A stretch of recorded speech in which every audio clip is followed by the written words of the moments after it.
अब एक कहानी और भी है कि बुद्ध को तो हम मानते हैं कि हिंदू धर्म का अवतार है। विष्णु के दशावतार में जो 9वें अवतार हैं बुद्ध माने जाते हैं। ये कहानियां कैसे बनी? आपको बस ये ध्यान रखना कि बौद्ध धर्म भारत में 12th सेंचुरी तक बहुत ताकतवर रूप में रहा है। जब बख्तियार खिलजी ने 12th सेंचुरी के अंत में आके नालंदा को आग लगा दी, उदयपुरी को आग लगा दी, तो उसके बाद से चीज़ें कमज़ोर हो गई। फिर इस्लाम आ गया, तो ये भी है कि बौद्ध धर्म का वो प्रचंड रूप खत्म होने लगा।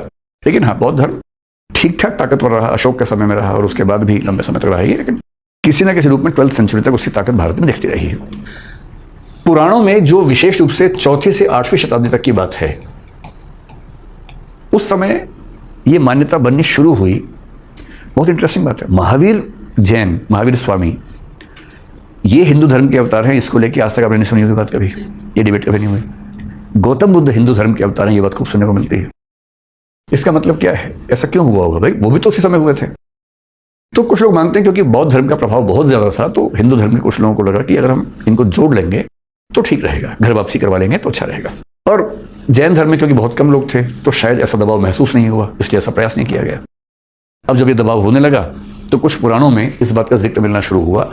आपने भागवत पुराण का नाम सुना होगा।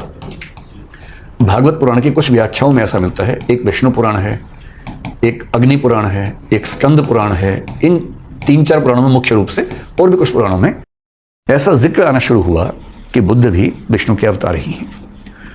अब ये व्याख्या भी 2 तरह से आई, एक आई तारीफ के सेंस में, एक आई बुराई के सेंस में। मतलब ये केवल तारीफ का मामला नहीं है, कहीं कहीं ये नेगेटिव सेंस में भी है।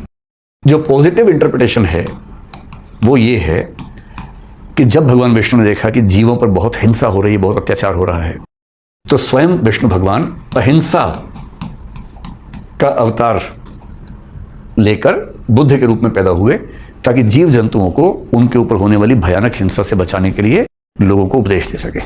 आपको पता ही बुद्ध के उपदेशों में ये बहुत महत्वपूर्ण था, करुणा थी और हिंसा से मना करने की बात थी। पर कुछ लोगों ने इसके नेगेटिव इंटरप्रिटेशन की। नेगेटिव इंटरप्रिटेशन मुख्य रूप से अग्नि पुराण और स्कंद पुराण का जिक्र इतिहास की पुस्तकों में आता है। इन्होंने क्या कहा, ये व्याख्या चारवाक के बारे में भी है। आपको पता है कि चारवाक दर्शन जिसकी इतनी बुराई होती है, चारवाक दर्शन लिखने वाले कौन है? आचार्य बृहस्पति है। आचार्य बृहस्पति देवताओं के गुरु थे। तो सवाल है कि देवताओं के गुरु ने चारवाक जैसा दर्शन क्यों लिखा होगा? ये अपने आप में कितनी अजीब सी बात है। तो फिर एक कहानी जो बहुत प्रसिद्ध हुई इस मामले में वो ये है कि जब देवता और दानव का संघर्ष चल रहा था, तो कई देवता बड़े परेशान थे।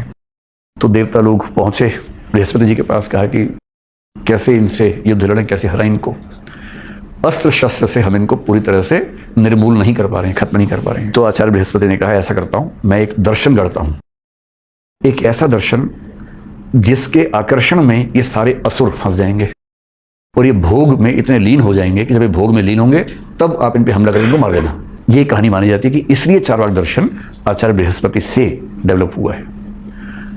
अब ये कितना सच है कितना झूठ है कहना मुश्किल है, पर इस तरह की एक कथा मानी जाती है। ऐसे यहां पर एक कथा है। कहीं कहीं जिक्र मिलता है नेगेटिव इंटरप्रिटेशन में कि बुद्ध अवतार दरअसल इस रूप में नहीं है। जब भगवान विष्णु ने देखा कि अहिंसा और करुणा, मतलब जब भगवान बुद्ध ने देखा कि अब जरूरत पड़ गई है कि हम हिंदू धर्म को और मजबूत करें, वैश्य धर्म को मजबूत करें, तो उन्होंने क्या किया कि बुद्ध को भेजा और कहा कि आप अहिंसा की बात करो, करुणा की बात करो, ताकि जितने खराब लोग हैं वो सब इन विचारों के आकर्षण बंध के आपके पीछे चले जाएं, और जो बाकी लोग हैं, जो अच्छे लोग हैं, वो हिंदू धर्म में मजबूती के साथ रह सके। तो ये इसलिए नहीं है कि भगवान विष्णु अहिंसा के पक्ष में काम कर रहे थे। अहिंसा जैसी बातों से विधर्मी लोगों को इकट्ठा करके दूर करने का प्रयास था। और ये व्याख्या कुछ लोग मानते हैं कि अग्नि पुराण में, स्कंद पुराण में दिखाई पड़ती है। तो हो सकता है कि इनमें से कोई कौन सी बात ठीक हो। जब शंकराचार्य आए, शंकराचार्य आप जानते हैं कि 788 से 820 ईस्वी का उनका समय है। कुल 32 साल की उम्र मिली उनको, और 32 साल आजकल यूपीएससी की लास्ट अटेम्प्ट की होती है, उनको कुल 32 साल मिले थे। और 32 साल में ऐसा लिख के गए हैं कि आज तक भारतीय दर्शन में कोई उनको ठीक से चैलेंज कर नहीं पाया है, सिर्फ 32 की उम्र में। इतना गहरा लिख के गए हैं। शंकराचार्य ने बहुत तर्कों के माध्यम से ये साबित किया कि बौद्ध धर्म कहाँ कहाँ कमजोर है, और अपनी सनातन परंपरा को, हिंदू परंपरा को एस्टेब्लिश करने के लिए अद्वैत वेदांत को प्रस्तुत किया।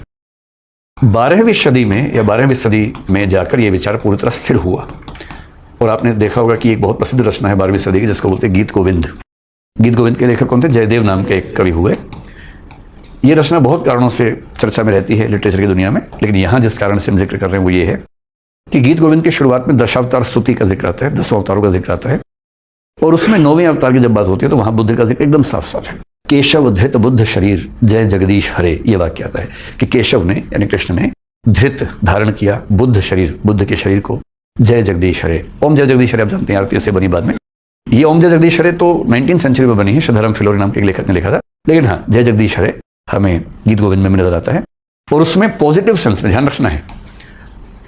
जयदेव ने बहुत पॉजिटिव सेंस में, यानी इस सेंस में कि भगवान विष्णु ने करुणा और अहिंसा के पक्ष में जीवों जंतुओं पर दया करने के भाव से एक नया अवतार लिया, बुद्ध का अवतार लिया।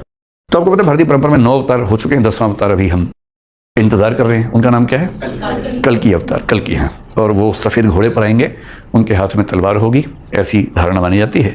और बहुत लोग मानते हैं कल्कि अवतार हो चुका है और पिछले 12 साल से सत्ता में है देश में। बहुत लोग ऐसा मानते हैं, आपको पता नहीं अंदाजा है या नहीं है।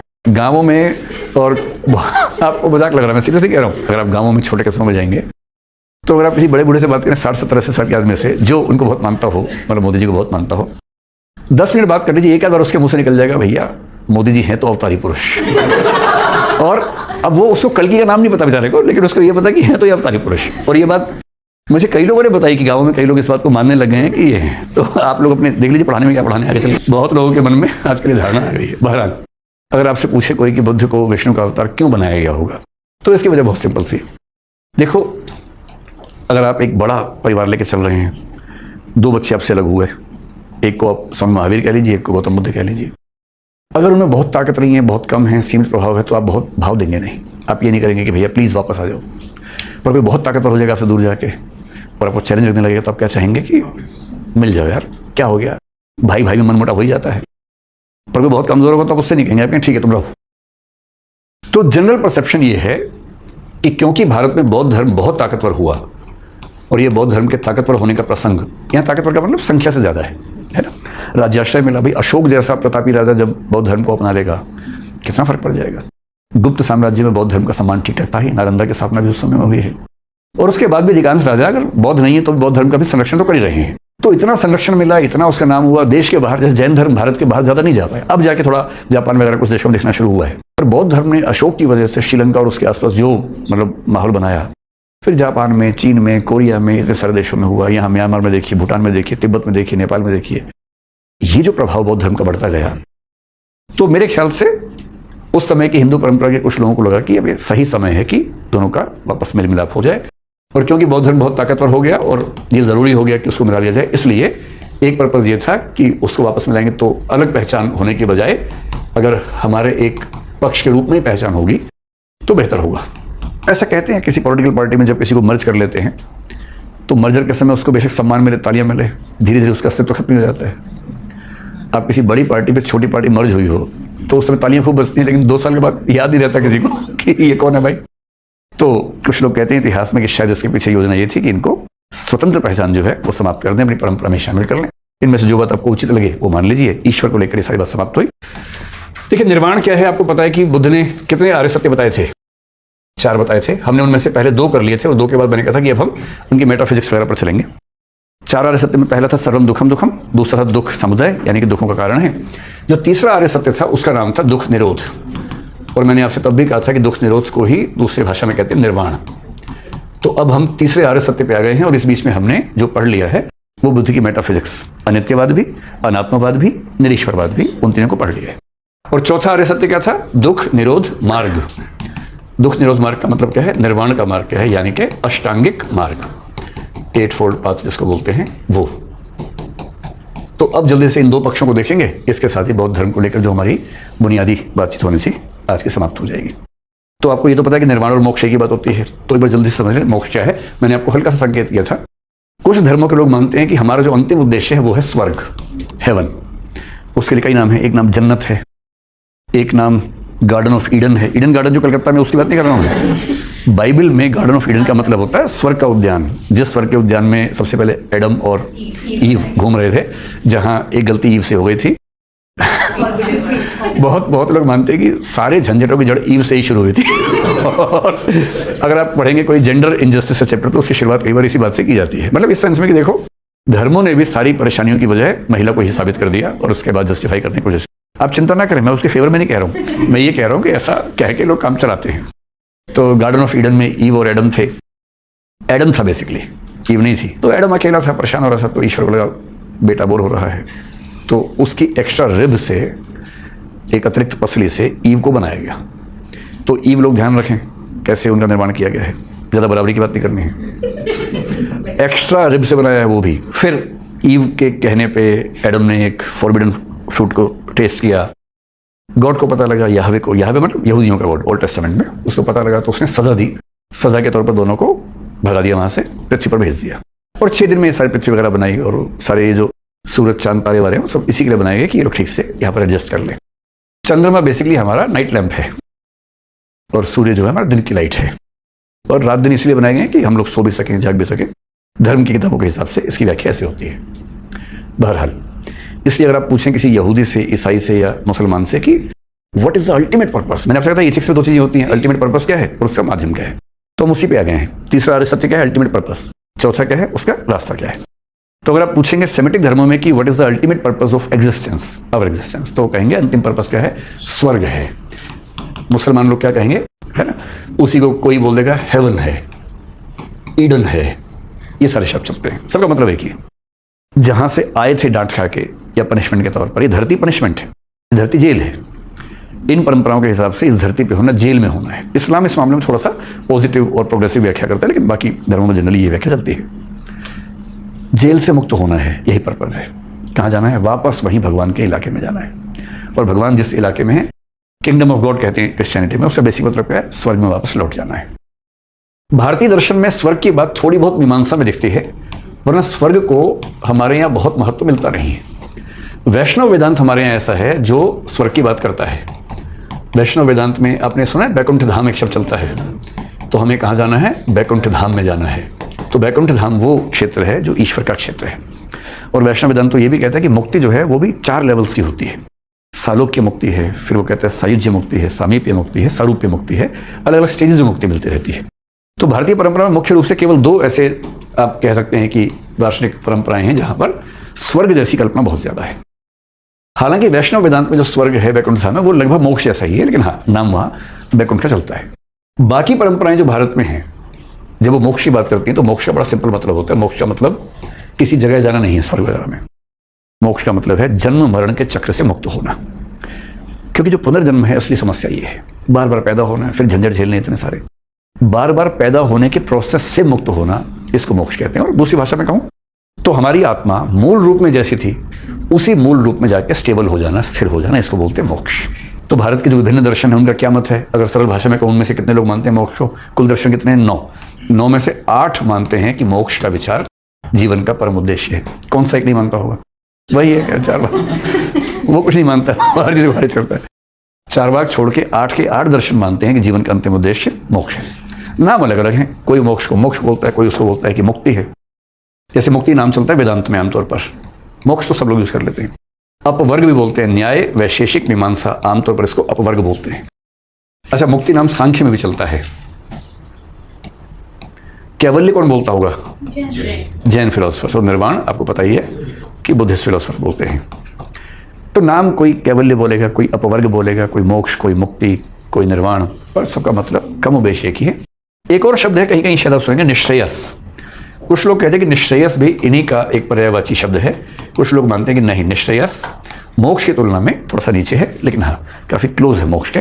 तो कभी अगर ये नाम आपके सामने है तो आप मान सकते हैं कि टू सम एक्सटेंट उस कैटेगरी में इसको शामिल किया जा सकता है। अब यहाँ देखिए कि मोक्ष को लेकर जो कॉन्सेप्ट है वो कॉन्सेप्ट 2 तरह का है। मैंने आपसे पहले क्या कहा, मोक्ष का बेसिक मतलब क्या है, जन्म मरण चक्र से मुक्त होना है और हमारी आत्मा मूल रूप में जैसी थी वापस वहीं जाकर स्टेबल हो जाना है। सिंपल बात है। अब आत्मा की धारणा सबकी अलग अलग है कि आत्मा मूल रूप में कैसी थी। अब आत्मा मूल रूप में कैसी थी अगर धारणा अलग अलग है तो मोक्ष कैसा होगा वो भी अलग अलग हो जाएगा, सेम उसी रूट पे अलग अलग हो जाएगा। तो 3 तरह की धारणाएं। एक धारणा होती है भावात्मक यानी पॉजिटिव, एक होती है अभावात्मक यानी नेगेटिव। और अभावात्मक में 2 धारणाएं उसके सबसेट हैं। जिनका पॉलिटिकल साइंस सब्जेक्ट है वो इस बात को ज्यादा आसानी से समझ पाएंगे। पॉलिटिकल साइंस मैंने पहली बार पढ़ना शुरू किया तो मैंने पढ़ा कि इसमें इक्वालिटी पॉजिटिव है और नेगेटिव है, liberty positive negative, justice positive negative को अलग शब्दों में कह देते हैं, बोलते हैं सब्सटेंटिव प्रोसीजरल, ऐसे कुछ शब्द अलग कर देते हैं वहां पर घुमा फिरा के बात वही करते हैं।